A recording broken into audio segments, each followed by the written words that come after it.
Hello Whovians and welcome to my latest Doctor Who review, where today I review the 154th Doctor Who story, The Curse of Fenric, which is actually the penultimate story of the classic series. I mean, there's only one more story left after this and then I will be through with the classic series. That is incredible. Really quite incredible. It's not Sylvester McCoy's penultimate story, that will be the next one. So, The Curse of Fenric. This is a very special Doctor Who story for a lot of people. What's the plot? Let's find out. The plot of this story is as follows. The TARDIS materialises at a secret naval base off the coast of Northumberland during the Second World War. Dr. Judson, a scientist there, has created the Ultima machine, an early computer designed to break German codes. But Judson also has a much more sinister use for the machine. He plans to translate the ancient runes in a crypt of the nearby St. Jude's Church, which will release Fenric, an evil entity from the dawn of time, whom the Doctor trapped 17 centuries earlier. As Fenric's Haemovores attack, the Doctor must once again face the entity in a battle which will reveal devastating truths for Ace. That's the essential rundown of this story. Well, The Curse of Fenric? Mwah! I love this story. I mean it though, I actually really love this story. The Curse of Fenric is an outstanding Doctor Who story. This is fantastic. This is what I'm talking about. This is what the rest of the 80s should have been. This is quite possibly one of the greatest Doctor Who stories of all time, and I mean that. It is fantastic. This story is just scary, it's brilliantly written, it's exciting, it's intense. What more could you want? I think this is probably the best story for Ace. Sophie Aldred gives her best performance as of yet. I know I keep saying that, but this one, I genuinely mean it, because we get to find out some of her backstory. We discover that the baby is actually Ace's mother, because they have travelled back in time. That becomes very emotional for her. Sophie Aldred is dealing with a lot of emotional scenes there. This is a great one for Sylvester McCoy as well, because there are several moments where the Doctor has to go a bit darker, and we see the relationship with the Doctor and Ace really pushed to the limit. She starts to question his morals and everything he does. And on the flip side of that, the Doctor has to break her faith of him in order to defeat the creatures. These Haemovores, they can only be defeated by somebody having faith that they can be defeated, which is a really interesting and clever concept. And they've used that really cleverly to enhance the emotional side of the story, which I think is just genius. I think if you can use an idea and take it and interpret it in many different ways, then you've got something special, and this is a really special story. I love the concept of the Haemovores. The Haemovores are just superb. They look really scary. They're like these sort of water vampire looking creatures. The way they emerge out of the water is really quite scary. And I think they are terrifying, especially the two girls who are just the vampires. They are really creepy. It is especially intense when you see them just sort of tower over people as they're about to devour them. You don't actually see anything gratuitously violent, but you certainly feel the tension. This story is perfect for building up the tension. The first couple of parts really do build the suspense up rather well. And it feels almost like a 90-minute horror film. And I mean that as a compliment. It is just really intense and really scary. This is one of the scariest Doctor Who stories in the classic series by far. I think the villain of Fenric is also very interesting, the way he has to keep transferring bodies, and he proves to be quite quite scary himself in the final act of the story. We also have the Russians in this story as well, and they do actually prove to be quite important as well. This is set during the sort of the very end of the Second World War and then the beginning of the Cold War, so there's the British and the Russians are sort of at loggerheads, shall we say. There's a really great performance from the actress who plays Ace's grandmother. I forget the name of the character, but there's that one scene where she discovers her husband is dead, and Ace is there to comfort her, and she reads the letter out saying how he's presumably dead. He's MIA, but he's presumably dead.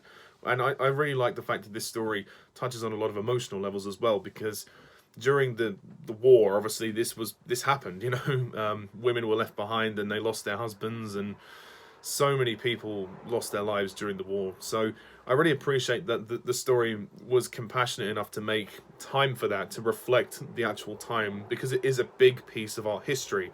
And I really just appreciate that they did. I think Alfred Lynch is very good as Commander Millington, and he's put to the test as well on certain occasions, and we discover that he's not all who he seems to be. But all of the cast are fantastic, and the action of the story is really fabulous when the Russians and the British are all fighting. This pacing is fabulous for 4 parts. It never drags. There's always something going on, and I really enjoyed the climax of the story when the Doctor has to lie to break Ace's faith in him, and that really causes some tension between the two of them.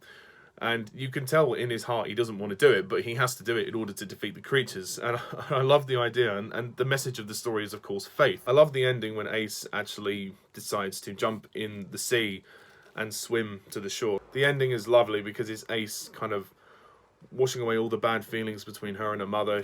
It's been said that Ace doesn't have a great relationship with her mum, but now, having seen her mum as a baby, it kind of puts things into perspective. She just decides to let it all go and wash herself clean of that. So I think that's really lovely. And her and the Doctor managed to patch things up by the end when they're on the beach. And you can still see they are the best of friends. And the Doctor, he confesses that he had to lie and he had to say that in order to defeat the creatures. I think she more or less understands by the end, but obviously it was a bit traumatic for her. I love the coastal setting of this story, and I think the beach and everything, it really works really well. And the church scene is very good.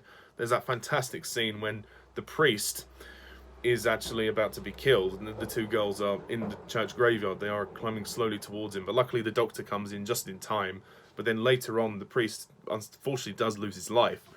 But he is obviously a man of faith, but he actually loses his life, which is quite sad. But he's very well played, and his name is Reverend Wainwright, who's played by Nicholas Parsons, and he is very good. He's probably one of the best supporting cast members in this story. The music is also fantastic. The soundtrack works incredibly well for this story, and it just sounds so good. And it just never stops. It just keeps on moving, this story. It really does, and I really appreciate that. Fun fact though, the baby Audrey is actually played by a baby boy. It's not a baby girl. It's played by Aaron Hanley, who is a baby boy. But obviously you wouldn't know that from watching the story. But I think that's kind of interesting. So that's all I've really got to say about this story. I think this story is absolutely fantastic. Do I have any flaws? None that I can think of. So it's happening. I'm going to give The Curse of Fenric a 10 out of 10.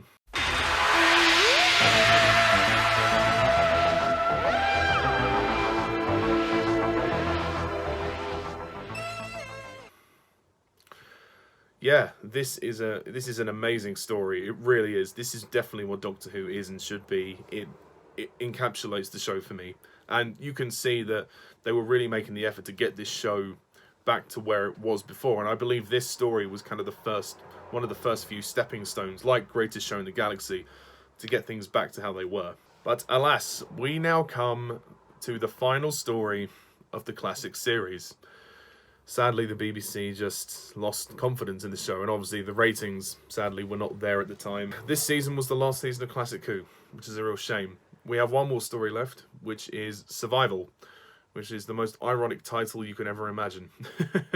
So stay tuned for my review of Survival, which will also include my mini ranking of season 26, and of course it will be the last main story with Sylvester McCoy, although I'm going to be doing my tribute to Sylvester McCoy in the next review. I know he leaves in the TV movie, but I don't want to take too much focus away from Paul McGann, so I will basically be finishing McCoy's era tomorrow, even though it's not McCoy's final story, if you know what I mean. It's his penultimate story.